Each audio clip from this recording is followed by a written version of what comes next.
Shortcuts में क्यों लगे हुए हैं। तो खैर उसके बाद आईआईटी पहुंचे। फर्स्ट ईयर के बाद पिताजी की पोस्टिंग फिर हुई बरौनी रिफाइनरी, और बेगूसराय मेरा गृह जिला है। गर्मी की छुट्टी में घर जाना था। सबने तैयारी की थी, मैंने भी तैयारी की थी। पूर्वा एक्सप्रेस में टिकट भी कटा हुआ था, लेकिन अचानक फ़ोन आया हॉस्टल में कि विकास को मना कर दीजिए, घर नहीं आना है। तब बड़े अचंभित होकर जब फ़ोन के पास पहुँचे तो पिताजी ने कहा, लगन का समय चल रहा है, मुकामा बेगूसराय पकड़ के शादी होती है। और तब उस आईआईटी कैंपस में जब 1 महीने रहे तो बंदर थे, मोर थे, कुछ भूले भटके ऐसे लोग थे जो पकड़ के शादी होने के डर से कैंपस छोड़ के नहीं जा रहे थे। उन्हीं के साथ लगभग 1 महीने रहे, और तब मन में संकल्प सुदृढ़ होता गया कि अगर ऐसा ही चलता रहा तो विदेश में नौकरी लगेगी, बाहर जाएंगे, लेकिन लौट के अगर बेगूसराय आएंगे और देखेंगे स्थिति यथावत है तो मन तो कहेगा तुमने क्या किया। उसी समय मुझे याद है 1998 में एक शादी थी, गोपालगंज के रास्ते जा रहे थे, तो यूपी तक आए, तब तक तो रास्ता था, लेकिन जैसे ही सीमा के अंदर घुसे, मुझे याद है आज भी करीब 10 किलोमीटर चलने में 3 घंटे का समय लगा था। इतना रोड टूटा हुआ था उस समय, 1998 की मैं बात कर रहा हूँ। वो मेरा गोपालगंज का पहला अनुभव था।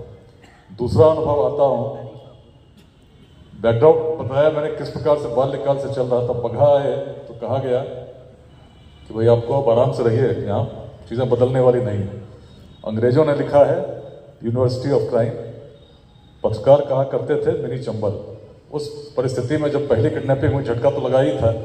अचानक एक दिन पटना से फिर डीजीपी साहब का फ़ोन आया, बोले अरे विकास, एक मुंबई से लोग आया है, फिल्म वाला, कोई किडनैप हो गया है, बगहा बगहा बोल रहा था। तो कहाँ केस होगा समझ में नहीं आ रहा है, क्योंकि तो गोरखपुर से किडनैप हुआ था, बगहा के लिए निकला था। तो मैंने कहा सर कोई बात नहीं, केस हम ही अपने यहाँ कर लेते हैं। अब कहाँ भटकेगा, मुंबई से 3 लोग चले हैं। 1 करोड़ की राशि उस समय 2006 में मांगी गई थी रैंसम के लिए। मुंबई के फिल्म मेकर थे, नाम छोड़ देता हूँ, उसमें भूतों पर फिल्म बनाने का उनको बड़ा शौक था।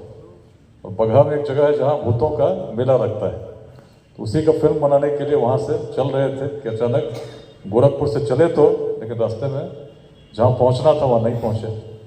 1 महीना बीता तो मुंबई चिट्ठी गई, बताया गया कि आपके फिल्म मेकर साहब हमारे गन्ने के खेत में हैं, और उनको अगर लेना हो तो 1 करोड़ लेके बिहार आइए। तो उनको समझ में आया नहीं, वहाँ से चल दिए, सीधा पटना आए। अब केस तो कहीं हुआ नहीं था, तो केस रजिस्टर हो गया बगहा में। और बगहा में जब केस रजिस्टर हुआ तो क्या किया जाए, संपर्क साधा जाने लगा। तो धीरे धीरे व्यक्ति मिले जाकर के कुचाई कोर्ट के दियारा में। उस समय एक गैंग था, और तभी मेरा गोपालगंज से पहला परिचय तब हुआ था। दूसरा परिचय उस समय उस दियारे में हुआ। खैर व्यक्ति बरामद हुए, लेकिन मन में संकल्प बड़ा सुदृढ़ होता गया कि क्या करना है। दिसंबर 2006 में ही गन्ना काटने का हम लोगों ने अभियान शुरू किया, जिसमें करीब 320 एकड़ गन्ना जो डकैत लगाया करते थे, उसको जब काटा गया तो 25 लाख से अधिक राशि सरकार के खजाने में 6-7 में जमा हुई। तो आर्थिक रीढ़ टूटी। लेकिन लोगों से बात करने पे लोग कहते थे कि महर्षि वाल्मीकि की भूमि है। चंपारण में सोचिए तब से अपराध चल रहा है, याद कीजिए महर्षि वाल्मीकि पहले क्या थे। तो अजीब सी मनोदशा, और इसीलिए सारी बातों को जस्टिफाई करना। तो लगा कि गन्ना काटना पर्याप्त नहीं है, कुछ मुठभेड़ भी हुए, उससे पहले भी व्हाइट पैंथर, ब्लैक पैंथर सब चला था। क्या करना चाहिए? तो एक ही मार्ग दिखा, लोगों से संवाद करना होगा। जो मन में बात रह गई है उसको बदलना होगा। और तब एक एक डकैत के परिवार से हम लोगों ने जाके बात करना शुरू किया, और कहना शुरू किया कि रत्नाकर यदि रत्नाकर ही रहे होते तो विश्व किस वाल्मीकि को जानता। एक सकारात्मक परिवर्तन व्यक्ति को पूज्य बना सकता है, और यही आपकी भूमि का संदेश है। याद कीजिए, कभी महात्मा बुद्ध तो बाद में बने, लेकिन उससे पहले राजकुमार सिद्धार्थ जब आए थे, उन्होंने भी इसी चंपारण में अपने वस्त्रों का त्याग किया था। और उसी प्रकार आप देखिए, जब बैरिस्टर गांधी चल करके चंपारण आए तो यहाँ से महात्मा बनकर गए। तो परिवर्तन की भूमि, और इस बात को लेकर जब उन लोगों ने बात करनी शुरू की, शुद्ध भावता की अपनी भूमि के लिए आप क्या कर सकते हैं? क्या इसी प्रकार के संघर्ष में भूमि दिन रात संघर्षरत रहेगी? और जो मन की बात निकलती है उसका ध्येय पवित्र होता है, तो डकैतों तक के मन को छूती है। इसको मैंने बगहा में तब अनुभव किया जब एक एक करके 26 बड़े गिरोहों ने आत्मसमर्पण कर दिया, और जो पूरी परंपरा थी जंगल पार्टी, दसियों गिरोह इस पूरे दियारे में, उसका अंत हो गया। और उसके बाद जब 2008 में मेरी पोस्टिंग वहाँ से रोहतास हुई थी, तो जो किडनैपिंग प्रतिवर्ष 150, 100, 50 होती थी, संख्या शून्य पर आ गई। और पूरे क्षेत्र में जो अलग अलग गैंग्स घुमा करते थे, गोपालगंज से लेकर बगहा, बेतिया, गोरखपुर, उस पूरे क्षेत्र में शांति आ गई। तो एक परिवर्तन जिसको मैंने होते देखा, उसका कारण था एक प्रयास, ईमानदारी के साथ, निष्ठा के साथ, लोगों के साथ जुड़ने का प्रयास। जो विकृति समाज के मन में फैल चुकी थी कि चीज़ें बदल नहीं सकती, उसे दूर करने का प्रयास। और आज जिस मिशन में मैं लगा हूँ, बिहार को बदलने का प्रयास, इसलिए बगहा के बाद रोहतास के भी अनुभव रहे जहाँ उग्रवाद चरम पर था। 2002 में DFO शहीद हुए थे, 6 में DSP शहीद हुए, अनेक पुलिसकर्मी प्रतिवर्ष मारे जाते थे, लेकिन समाधान गोली से नहीं हुआ।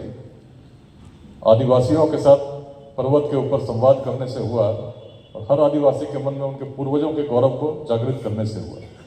इस प्रकार का वातावरण बना कि सभी बाध्य हो गए और सभी उग्रवादियों को शस्त्रों के साथ समर्पण करना पड़ा। कहने का तात्पर्य यह है कि जो आज जिस मिशन में लगा हूँ, कहीं न कहीं असंभव को संभव होते मैंने देखा है। जिसको लोग मानते थे कि नहीं हो सकता, और आज बिहार की जो स्थिति है, बिहार में लोग मान चुके हैं कि बिहार विकसित नहीं होगा। अगर पूछेंगे तो 10 कारण लोग अवश्य गिनाएंगे, उससे अधिक भी गिनाएंगे।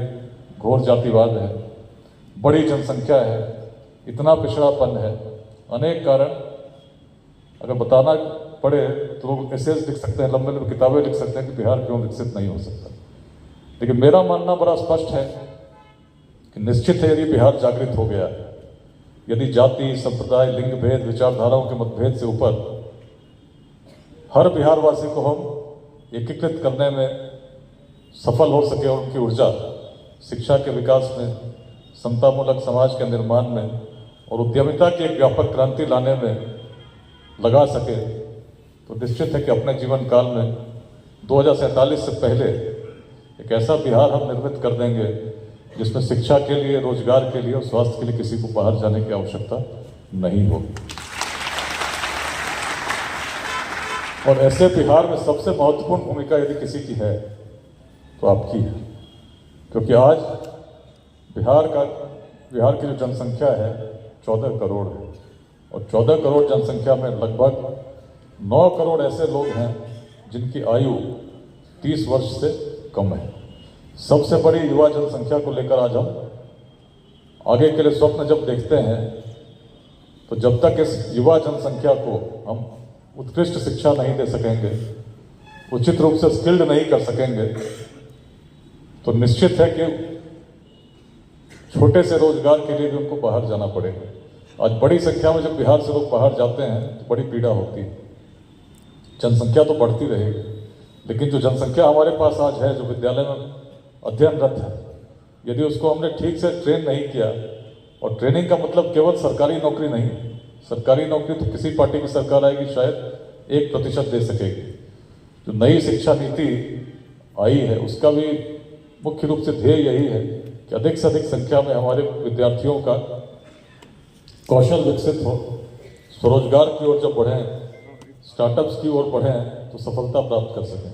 और बिहार के विकसित होने का यदि कोई रहस्य है तो एक ही रहस्य है, एक ही सूत्र है कि उद्यमिता की व्यापक क्रांति कैसे हम ला सकते हैं, कैसे हर पंचायत में, हर वार्ड में नए स्टार्टअप्स को लगाने की प्रेरणा हमारे युवाओं के मन में दे सकते हैं। और जब लगाने के लिए आगे बढ़ें तो समाज में कैसे ऐसे इकोसिस्टम का हम निर्माण कर सकते हैं जिसमें ऐसे स्टार्टअप्स सफल हो सके। विश्व भर में स्टार्टअप्स की संख्या जो सफल होती है 10 से 40% ही है, लेकिन बिहार को यदि विकसित होना है तो हमें इस संरचना का निर्माण करना होगा जिसमें बड़ी संख्या में सफलता मिल सके।